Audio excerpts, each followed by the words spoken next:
Makaburi ya halaiki yagunduliwa baada ya M23 kuondoka katika eneo la mapigano la Uvira. Mwezi mmoja baada ya waasi wa AFS M23 kuondoka Uvira, makaburi manne ya halaiki yapatikana katika eneo hilo la Kivu Kusini nchini ya Jamhuri ya Kidemokrasia ya Kongo.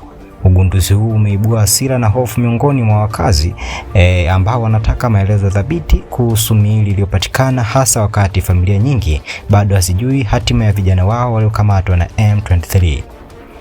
Wito wa kutaka uchunguzi huru dhidi ya tukio hilo wazidi kutolewa na serikali ya kidemokrasia ya Kongo. Na tukielekea katika kimataifa zaidi, vita vya Urusi na Ukraine. Viongozi wa mataifa ya magharibi wanaendelea kutafuta suluhu ya vita vya Urusi na Ukraine ambavyo vimeua maelfu tangu vilipoanza Februari 24 mwaka 2022. Marekani inasukuma mazungumzo ya amani, huko Ulaya ikitajwa kuwa na wajibu mkubwa kuongoza mchakato huo na kuzikutanisha pande mbili mezani. Rais Donald Trump wa Marekani ameeleza kwa ufupi sababu za kuchukua hatua dhidi ya Iran, akidai kuwa inatengeneza makombora yanayoweza kushambulia Marekani. Amesisitiza kuwa hatakubali kamwe Iran ni mfadhili mkuu wa ugaidi kumiliki silaha za nyuklia.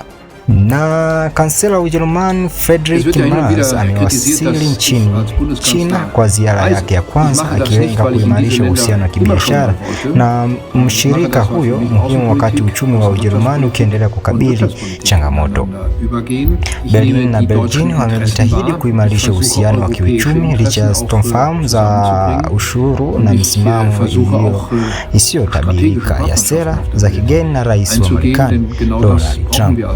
Katika mazungumzo yake na rais wa Xi Jinping, kansela Merz anatarajiwa kuhimiza China kutumia ushawishi wake kuiwekeza shinikizo Urusi kusitisha vita nchini Ukraine, hatua inayoonyesha kuwa muhimu kwa maslahi ya Ujerumani na Ulaya kwa ujumla. Na mpenzi mtazamaji wa Geopolitical Power, ningependa tu usisahau kusubscribe, kulike na kushare katika channel hii ili uwe wa kwanza kupata video zetu punde